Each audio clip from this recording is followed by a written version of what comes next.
प्रिय विद्यार्थी मित्रांनो, मी दीपाली कुलकर्णी देशमुख माझ्या विंग्स ऑफ फिजिक्स या चॅनलमध्ये आपलं सगळ्यांचं मनपूर्वक स्वागत करते। आपली 2024 च्या पीवायक्यू ची सिरीज सुरू आहे आणि आपण इलेक्ट्रोस्टॅटिक्स या चॅप्टरचा पहिला भाग पाहिला। आज आपण दुसरा भाग बघतो आहोत। तर आपण का बघतो आहोत इलेक्ट्रोस्टॅटिक्स, तर 50 पैकी साधारणतः 11वीचा आणि 12वीचा इलेक्ट्रोस्टॅटिक्स मिळून 5 प्रश्न इलेक्ट्रोस्टॅटिक्स वर असतात आणि म्हणून आपण फोकस या चॅप्टरवर केलेला आहे। आता आजच्या भागात साधारणतः एकेका टाईपवर एक एक प्रश्न येईल या पद्धतीने मी कव्हर केलेले आहे। म्हणजे हा जर भाग पाहिला तर तुम्हाला खूप साऱ्या प्रश्नांची उत्तरं अगदी सहजासहजी देता येणार आहे। पहिल्या भागात आपण कन्सेप्ट घेतली होती इलेक्ट्रोस्टॅटिक पोटेन्शियल एनर्जीची, आज मात्र आपण फ्लक्सची कन्सेप्ट घेतली, पोटेन्शियलची घेतली, वर्क डनची घेतली। तर असं साधारणतः सगळं थोडं थोडं कव्हर होईल त्या टाईपचा प्रश्न, असा माझा प्रयत्न असणार आहे। आणि त्यामुळे चला तर मग वेळ न घालवता आपण सुरुवात करूया आजच्या भागाला। प्रश्न असा आहे बघा, 3 charges each of magnitude 3 coulomb are placed at the vertices of an equilateral triangle of side 4.5 centimeter in air. The net potential energy of the system will be 1/4 pi epsilon naught, that is equal to 9 into 10 raised to 9 SI unit. Option A 3.6 into 10 raised to 11 joule, B 3.6 into 10 raised to 12 joule, C 5.4 into 10 raised to 11 joule and D 5.4 into 10 raised to 12 joule. मग आपल्याला काय दिलंय, तर equilateral triangle दिलाय आणि charges प्रत्येक याच्यावर व्हर्टायसेसवर 3 coulomb आणि डिस्टन्स किती दिलं 4.5 सेंटीमीटर, म्हणजे 4.5 into 10 raised to -2 मीटर।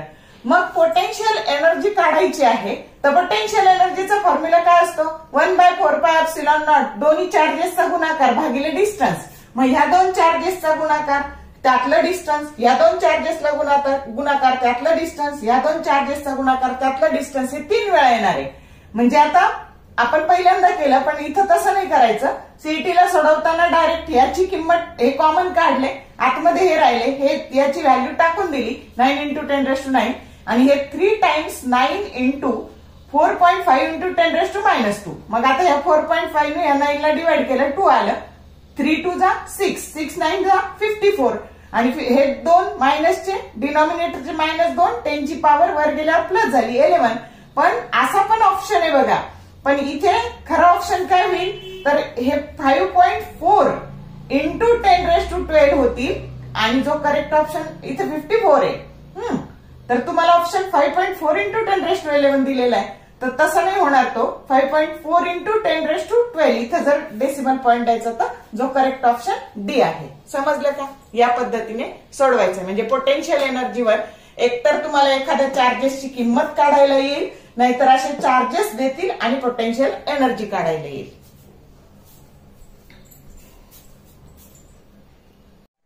प्रश्न असा आहे बघा, an electric dipole of moment vector p is lying along the uniform electric field E. Vector E, the work done in rotating the dipole through pi/3 radian is sin 30 degree, that is equal to cos 60 degree, that is equal to 0.5 and cos 30 degree, that is equal to sin 30 degree, that is √3/2 and options A 3pe, B √2pe, C PE and D PE/2। आता आपल्याला काय केस दिलेली आहे, तर असा हा dipole आहे आणि ही युनिफॉर्म फील्ड आहे आणि याच्यामध्ये तुम्ही असा हा डायपोल ठेवलेला आहे। मग आधी ही तुमची फील्ड आणि डायपोल हे एकाच डायरेक्शनने आहेत, म्हणजे थीटा बरोबर काय झालं, θ1 म्हणू 0 डिग्री। आता हा डायपोल रोटेट केला, किती रोटेट केला, pi/3 रॅडियन म्हणजेच 60 डिग्री। किती डिग्री रोटेट केला, 60 डिग्री। तर वर्क डन किती असेल असं विचारलंय तुम्हाला। मग वर्क डनचा फॉर्म्युला असतो, जेव्हा तुम्ही इथं पॉझिटिव्ह घेता तेव्हा आतमध्ये घ्यायचं initial angle cos initial angle minus cos final angle, आणि जेव्हा कधी तुम्ही हे निगेटिव्ह घेता ना तर त्यावेळेस तिथं आतमध्ये घ्यायचा cos final angle minus cos initial angle, कोणती तरी एकच मेथड लक्षात ठेवा। आले लक्षात? तर मग आता बघा, जर तुम्ही दोन्ही पद्धतीने उत्तर सेमच येतं, मग आता P cos initial angle 0 degree आहे, कॉस 0 डिग्री आणि मायनस कॉस 60 डिग्री। आता देताना तुम्हाला कॉस 60 डिग्री डिग्री हा 0.5 दिलेला आहे, पण 0.5 ची किंमत नेहमी 1/2 टाकायची म्हणजे काम सोपं होतं. मग हे 1 - 1/2 म्हणजे 1 - अर्धा बरोबर अर्धा येणार आहे 1/2, आणि म्हणून हे काय आलं तर W that is equal to PE/2. ही जो करेक्ट ऑप्शन बघा, जो करेक्ट ऑप्शन काय आहे तर डी आहे. तर या पद्धतीने वर्क डनचे गणित आले तर सोडवायचे पद्धत सोपी आहे. फक्त लक्षात ठेवा की जर PE पॉझिटिव्ह घेतलं तर cos initial angle minus cos final angle, आणि निगेटिव्ह घेतलं तर cos final angle minus cos initial angle. म्हणजे प्रॉब्लेम समजून घेतला तर सोडवायला सोपं जातं. इतकं डिटेलमध्ये जायची काहीच गरज नाही, डायरेक्ट या स्टेपला येता येतं, पण पहिल्यांदा आहे म्हणून तुम्हाला मी व्यवस्थित सोडून दाखवले.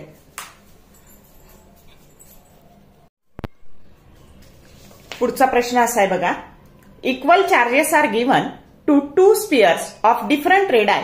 The potential will option A be more on the smaller sphere, option B more on the bigger sphere, C be equal on both the sphere, and D depends on the nature of the materials of the spheres. आता आपल्याला काय दिले तर 2 sphere दिले. मग आपण समजा एकाची रेडियस घेऊ R आणि एकाची घेऊ 2R. मग पोटेन्शियलचा फॉर्म्युला काय असतो V that is equal to 1/4πε0, त्यानंतर चार्ज डिवायडेड बाय डिस्टन्स. मग आता याची रेडियस R आहे आणि याची 2R आहे, तर R साठी हे पोटेन्शियल R रेडियस साठी आणि 2R साठी हे पोटेन्शियल. मग आता दिसतंय काय आपल्याला की हे जे डिस्टन्स आहे हे रेडियस आहे आणि पोटेन्शियल हे इनव्हर्स प्रोपोर्शन मध्ये बदलतात. म्हणजे ज्याची रेडियस छोटी त्याचं पोटेन्शियल मोठं. आलं लक्षात? आणि म्हणून या दोन्हीमध्ये कुणाचं पोटेन्शियल जास्त असणार आहे याचं, आणि म्हणून be more on the smaller sphere. लक्षात ठेवायचं की जो छोटा स्पियर आहे त्याचं पोटेन्शियल मोठं असणार आहे. आलं लक्षात? आणि म्हणून करेक्ट ऑप्शन काय आहे ए आहे. म्हणजे फॉर्म्युल्यावरून जज करायचं, अगदी तोंडी उत्तर देता येण्यासारखं आहे, पण एक्सप्लेन करण्याकरता मी फिगर काढून एक्सप्लेन केलं. म्हणजे जर हा प्रश्न रिपीट झाला कुठल्याही शिफ्टला तर तुम्हाला एका सेकंदात उत्तर देता यायला पाहिजे की जो छोटा स्पियर आहे त्याचं पोटेन्शियल जास्त असणार आहे. आलं का लक्षात?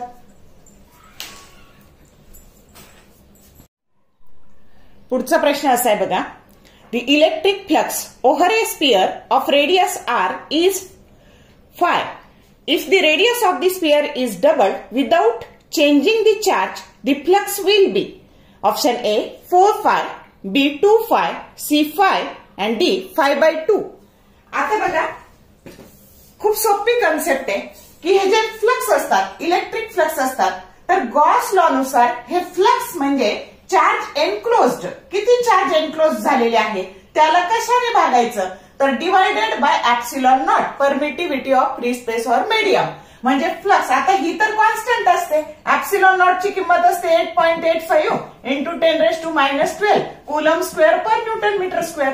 मग हे जर कॉन्स्टंट आहे तर फ्लक्स कशावर डिपेंड्स असतात तर चार्ज एनक्लोज, त्या सरफेसच्या आत किती चार्ज एनक्लोज झाले. मग आता दोन्हीमध्ये सारखेच चार्ज एनक्लोज झालेले असं सांगितलंय तुम्हाला.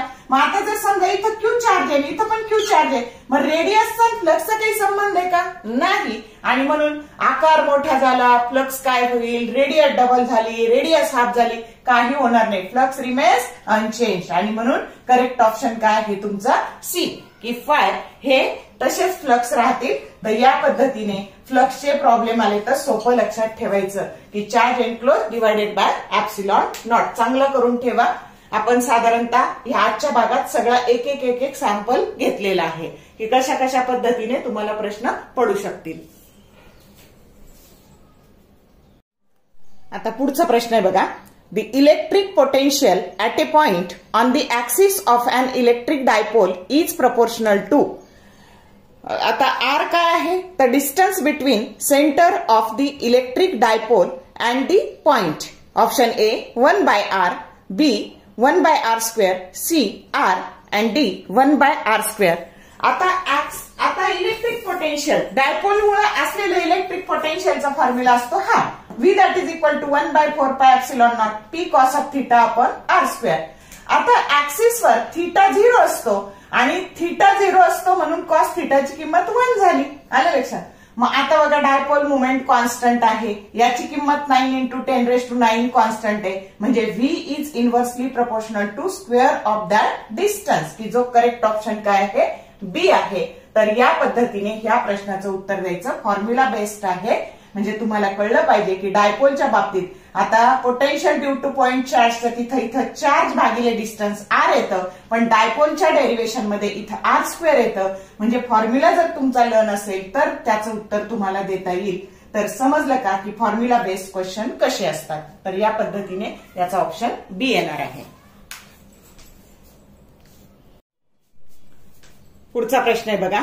An electric dipole will have minimum potential energy when it subtends an angle cos theta that is equal to cos 0 degree that is equal to 1, sin 0 degree that is equal to 0, cos 90 degree that is equal to 0 and cos pi that is equal to -1.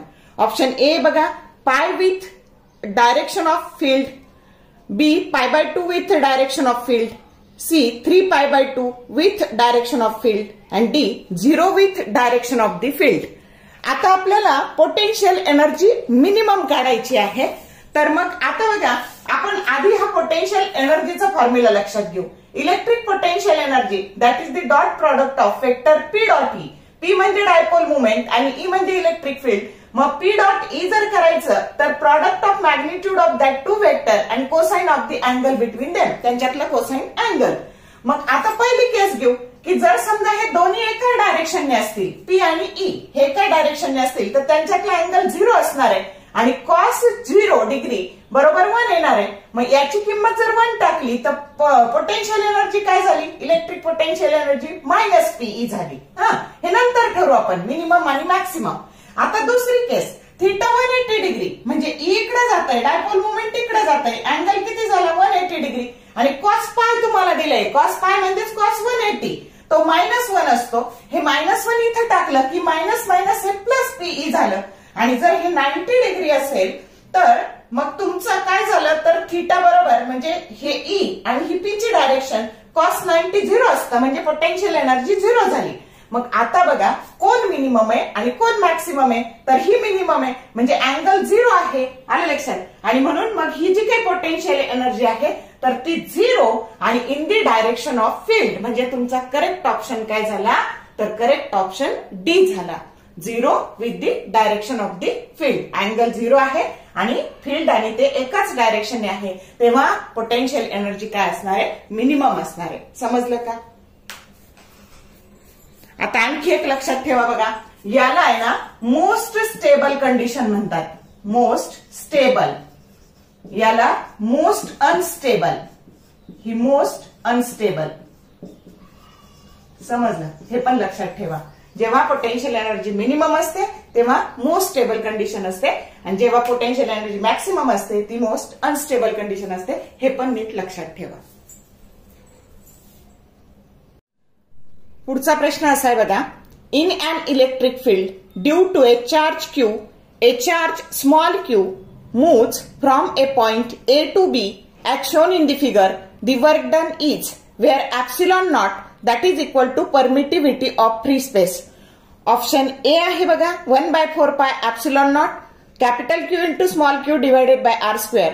B आहे 1/4 pi epsilon naught capital Q small q pi divided by r square by 6. आणि option C आहे 1/4 pi epsilon naught capital Q small Q divided by R आणि D आहे 0. आता तुम्हाला काय दिलेलं आहे, तर ह्या इलेक्ट्रिक फील्ड आहे आणि त्याच्यामध्ये चार्ज क्यू आहे आणि हा चार्ज क्यू कुठून कुठे मूव्ह होतो, तर point A to B move होतो आणि त्यावेळेचं वर्क डन आपल्याला काढायचं आहे. मग आता जेव्हा हा चार्ज असा, हा क्यू चार्ज आहे आणि इथून इथं मूव्ह होणार आहे ए कडून बी कडे, अंतर तर सेम आहे आर आणि आर.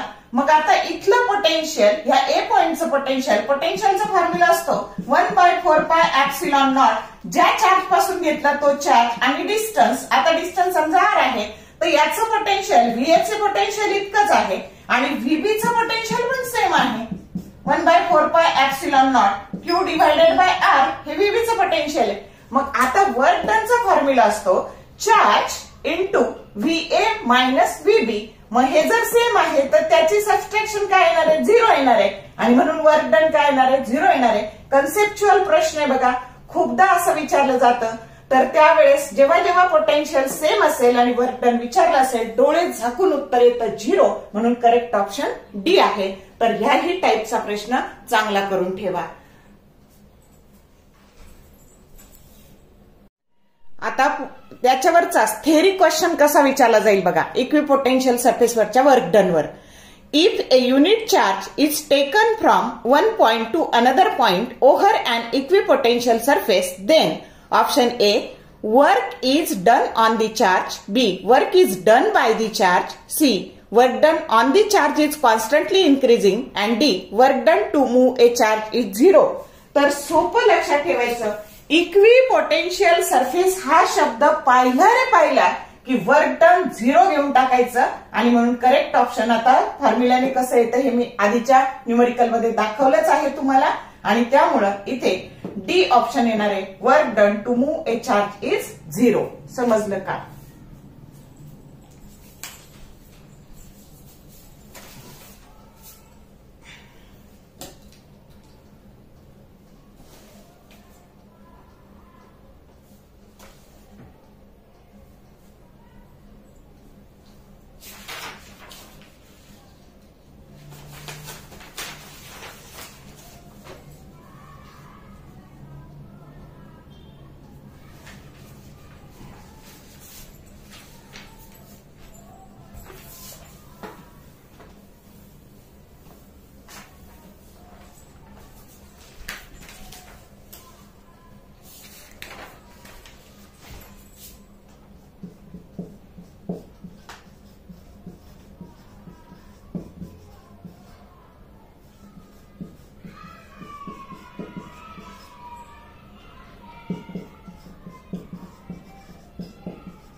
पुढचा प्रश्न आहे बघा, the function of a dielectric in a capacitor is option A to reduce the effective potential on plate, B to increase the effective potential on the plates, C to decrease the capacitance and D to reduce the plate area of the capacitor.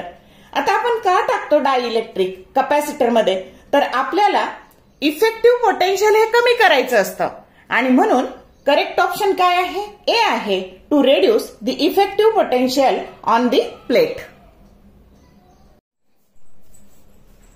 तर बघा, ह्या इलेक्ट्रोस्टॅटिक्सच्या दुसऱ्या पीवायक्यूच्या सिरीजच्या दुसऱ्या भागात मी सगळ्या पद्धतीचा एक एक प्रश्न साधारणतः कव्हर करण्याचा प्रयत्न केलेला आहे आणि ज्या कन्सेप्ट राहिल्या असतील त्या तिसऱ्या भागात आपण बघणार आहोत. मला खात्री आहे हा भाग तुम्हाला खूप उपयुक्त ठरणार आहे. जर तुम्हाला आवडला लाईक करा, शेअर करा, त्यानंतर कमेंट टाकायला विसरू नका. दिवस खूप कमी राहिलेले आहेत, अभ्यासाचा वेळ वाया घालवू नका. क्रिकेटच्या मॅच ह्या परत पाहता येतील पण गेलेला हा वेळ परत आणता येणार नाही, त्यामुळे फोकस्ड राहा, अभ्यासावरच लक्ष केंद्रित करा. All the best for your study and exam and thank you for watching this whole video.